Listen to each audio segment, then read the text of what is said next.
Aku hanya seorang istri biasa yang sedang berjuang melawan sakitku di rumah sakit. Tapi siapa sangka, justru di ruang IGD itu, aku melihat kenyataan pahit tentang suamiku. Sekaligus menemukan sosok dokter yang mampu mengguncang hatiku. Namaku Alia. Usia pernikahanku sudah memasuki tahun 10. Dari luar, banyak orang mengira hidupku sempurna. Aku memiliki seorang suami bernama Raka dan seorang anak laki-laki berusia 8 tahun. Dio yang menjadi pelipur lara dalam setiap lelahku. Rutinitasku tidak pernah berhenti. Setiap pagi aku bangun lebih awal, menyiapkan sarapan, memastikan Dio siap sekolah, dan menyiapkan keperluan Raka sebelum ia berangkat kerja. Kadang aku tidak sempat memikirkan diriku sendiri. Bagiku, kebahagiaan keluargaku adalah sumber tenagaku. Namun, di balik senyum yang selalu kutunjukkan, ada sedikit rasa sepi yang diam-diam tumbuh.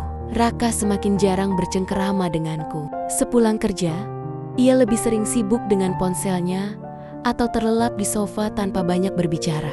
Aku merindukan perhatiannya, tapi selalu berusaha menepis rasa itu. Yang penting keluarga ini baik-baik saja, bisikku dalam hati sambil menatap wajah Dio yang tertidur pulas malam itu. Aku mencoba meyakinkan diriku sendiri bahwa semua baik-baik saja, bahwa lelahku akan terbayar ketika melihat keluargaku tersenyum. Aku tidak pernah menyangka, di balik semua rutinitas yang tampak biasa itu, hidupku sebentar lagi akan berubah selamanya. Hari-hariku tetap dipenuhi dengan kesibukan yang sama. Mengantar Dio sekolah, membereskan rumah, memasak, lalu menunggu Raka pulang kerja. Dari luar, semuanya tampak baik-baik saja, tapi hatiku sering terasa hampa. Pernah suatu malam, aku menunggu Raka dengan penuh semangat. Aku menyiapkan makan malam istimewa, sayur kesukaan Dio dan lauk kesukaan Raka. Aku ingin sekali ada momen kecil untuk sekadar makan bersama sambil bercengkerama. Namun, yang kutunggu justru datang larut malam dengan wajah lelah. Alia, kamu tidur saja dulu, aku sudah makan di luar, ucapnya singkat sambil melepas dasinya. Aku terdiam, senyum yang tadi kupaksakan perlahan memudar. Makanan di meja tetap utuh, hanya aku yang menemani Dio menyuapinya. Aku berusaha menenangkan diri. Mungkin Raka memang sedang sangat sibuk, pikirku. Tapi semakin hari, alasan itu terasa semakin rapuh. Aku mulai bertanya-tanya, apakah aku hanya seorang istri yang sekadar ada tanpa benar-benar dipedulikan? Aku mencoba mengabaikan rasa sepi itu dengan lebih sibuk mengurus Dio. Namun, tubuhku seringkali terasa lebih cepat lelah dari biasanya. Nafasku kadang berat, kepalaku sering pusing. Aku menganggapnya hanya keletihan karena terlalu banyak pekerjaan rumah.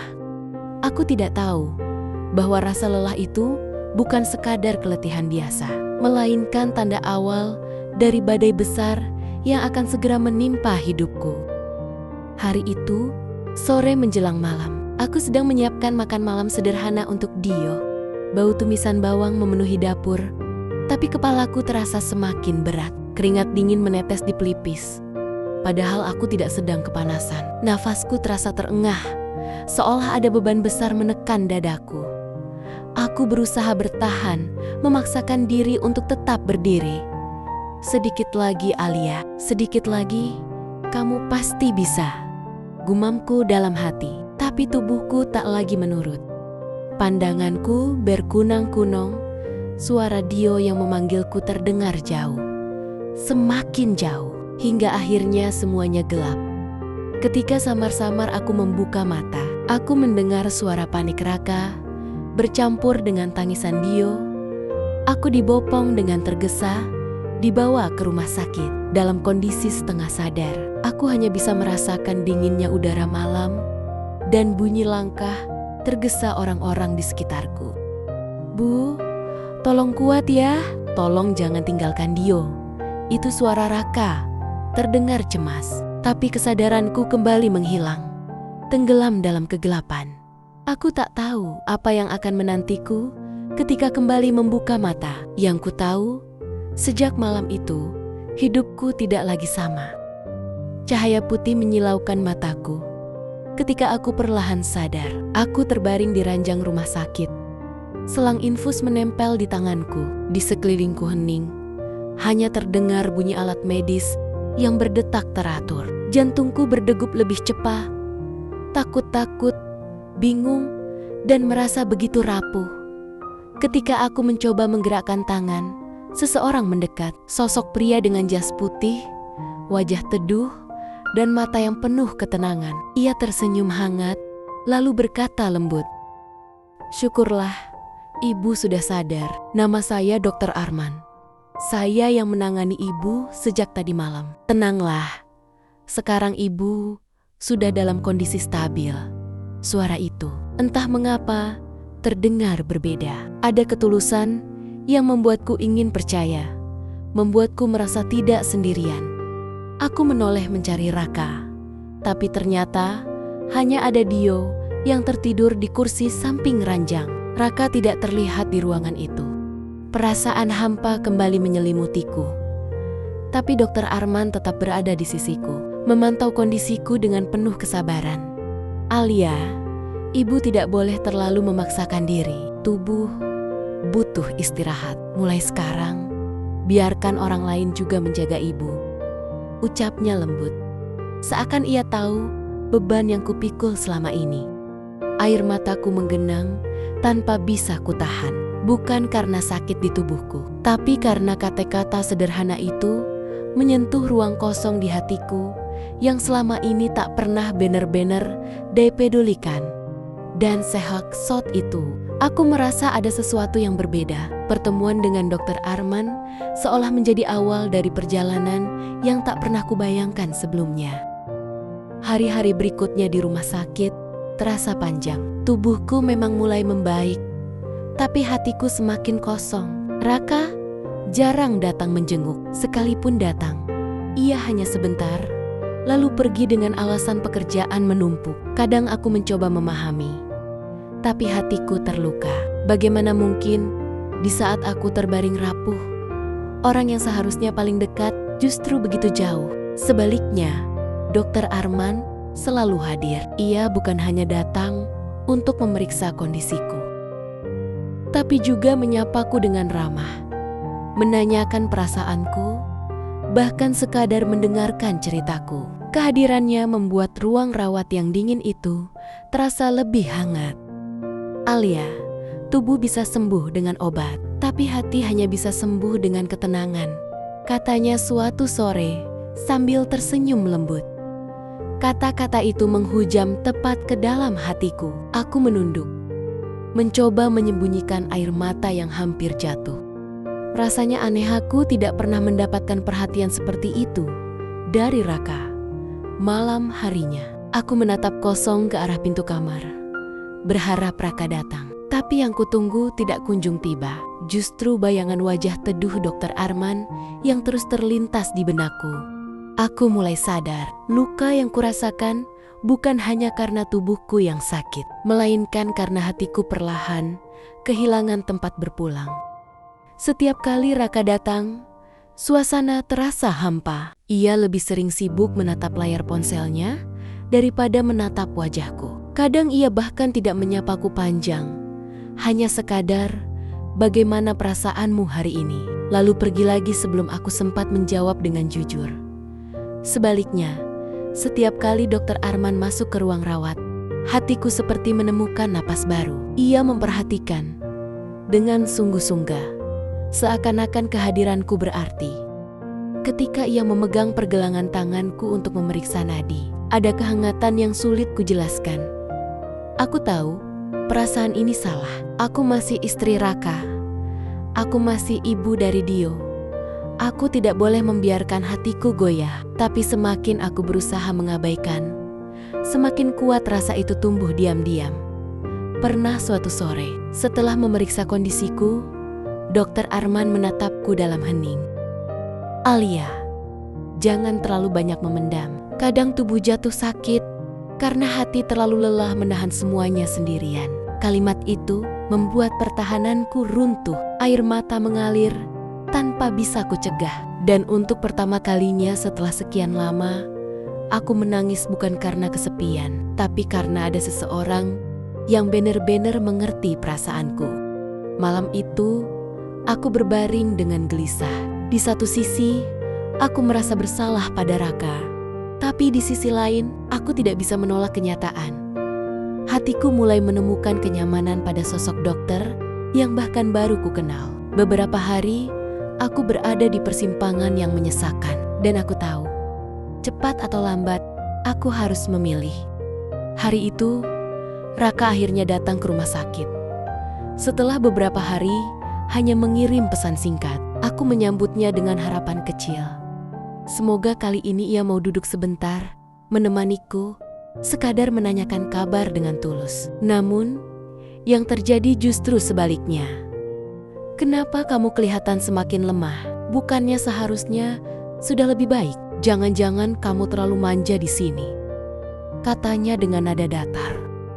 Dadaku terasa sesak mendengar kata-kata itu. Aku menahan air mata yang hampir jatuh. Aku ingin menjelaskan bahwa aku berusaha kuat, tapi tubuhku memang tidak sanggup. Namun, sebelum sempat aku bicara, pintu kamar terbuka. Dokter Arman masuk, membawa berkas hasil pemeriksaan. Ia menoleh padaku, lalu tersenyum menenangkan. Ibu Alia perlu banyak istirahat. Kondisinya bisa memburuk kalau terus dipaksakan. Raka menoleh tajam. Nada suaranya meninggi meski tidak berteriak. Dokter, jangan terlalu memanjakan istri saya. Dia itu terbiasa mengurus rumah. Kalau terlalu dimanjakan begini, nanti malah makin lemah. Aku tercekat. Hatiku hancur mendengar suamiku sendiri berkata begitu di depan orang lain. Untuk pertama kalinya, Dokter Arman menatap Raka dengan serius. Pak, seorang pasien tidak bisa diperlakukan seperti itu. Kelelahan bukan berarti lemah. Apalagi kalau sudah menyangkut kesehatan. Ruangan itu seketika penuh ketegangan. Aku hanya bisa terdiam, air mataku jatuh tanpa bisa kutahan.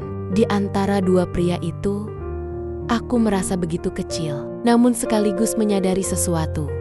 Ada seseorang yang benar-benar membelaku, dan itu bukan suamiku sendiri. Sejak hari itu, hatiku semakin sulit dikendalikan. Aku tidak lagi hanya sakit secara fisik, aku juga terluka oleh kenyataan bahwa orang yang seharusnya melindungiku justru membuatku merasa sendirian. Malam-malamku semakin panjang. Saat Raka jarang datang, aku sering termenung menatap lenggit-lenggit kamar rumah sakit. Dio sesekali menemaniku. Tapi aku tidak ingin ia melihat air mataku. Aku ingin tetap terlihat kuat di hadapan anakku, meski hatiku retak berkeping-keping. Di sisi lain, kehadiran Dokter Arman semakin menenangkan. Ia selalu tahu cara membuatku merasa dihargai. Bahkan sekadar menanyakan, apakah ibu sudah makan dengan nyaman, membuatku merasa dianggap penting. Hal sederhana itu justru sangat berarti bagiku. Namun perasaan yang tumbuh ini membuatku gelisah. Aku istri sah Raka. Aku masih terikat dalam janji pernikahan. Tapi bagaimana mungkin aku bisa terus bertahan jika suamiku sendiri sudah tidak peduli? Aku berada di persimpangan yang begitu menyesakkan. Jika aku memilih bertahan demi keluarga, aku harus rela menanggung sepi seumur hidupku. Tapi jika aku mengikuti hatiku yang dayam-dayam jatuh pada Dokter Arman, berarti aku mengkhianati ikatan yang sudah kubangun selama ini. Suatu malam, aku menutup mata sambil menggenggam selimut erat-erat. Air mataku mengalir tanpa suara. Tuhan, apa yang harus aku lakukan? Aku tidak ingin salah langkah. Tapi aku juga tidak sanggup lagi merasa sendiri. Dan di tengah kerapuhan itu, aku sadar, cepat atau lambat, aku harus mengambil keputusan yang bisa menghancurkan segalanya. Beberapa hari setelahnya, aku memberanikan diri berbicara dengan Raka. Suasana kamar rumah sakit begitu hening, Hanya terdengar detak jam dinding yang terasa lambat. Tanganku bergetar. Tapi aku tahu inilah saatnya. Raka, suaraku lirih. Hampir tak terdengar. Aku tidak bisa terus seperti ini. Aku lelah, bukan hanya tubuhku, tapi juga hatiku. Raka menatapku dengan wajah datar. Maksudmu apa, Alia? Aku menarik napas panjang, lalu menatapnya dengan mata yang basah oleh air mata. Aku ingin kita berpisah. Aku tidak sanggup lagi menjalani pernikahan di mana aku selalu merasa sendirian. Sejenak ruangan itu sunyi. Dio yang tertidur di kursi tidak mendengar percakapan kami. Raka terdiam lama, lalu berdiri dari kursinya tanpa sepatah kata pun. Ia hanya menatapku sekali dengan sorot mata yang sulit kubaca, kemudian pergi meninggalkan ruangan. Saat pintu tertutup, aku merasakan dadaku sesak seakan dunia runtuh. Aku baru saja mengambil keputusan paling berat dalam hidupku. Air mataku jatuh deras, tapi di sela-sela tangis itu ada sedikit rasa lega. Beberapa saat kemudian, Dokter Arman masuk. Ia sempat terkejut melihatku menangis, lalu mendekat dengan raut wajah penuh empati. "Ibu Alia, apakah saya boleh duduk di sini, menemani?" tanyanya dengan suara lembut. Aku hanya mengangguk sambil menutup wajahku dengan tangan. Untuk pertama kalinya, aku tidak merasa bener-bener sendirian lagi. Hari-hari berikutnya menjadi masa terberat dalam hidupku. Aku resmi mengajukan gugatan cerai. Keputusan yang membuat keluarga besar gempar. Ada yang menyalahkan, ada yang mencoba menasihati, tapi tidak ada yang benar-benar tahu betapa hancurnya hatiku selama ini. Yang paling membuatku takut adalah satu hal.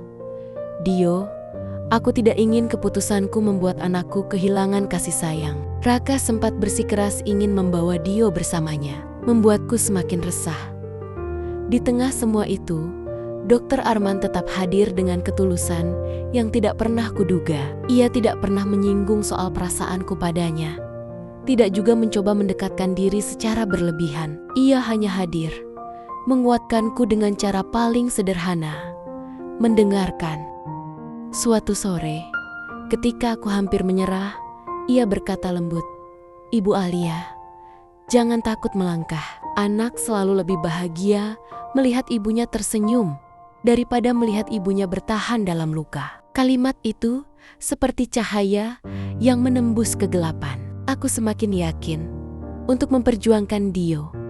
Proses hukum memang melelahkan, tapi dengan kekuatan yang tersisa, aku tetap berjuang. Hingga akhirnya, aku memenangkan hak asuh anakku.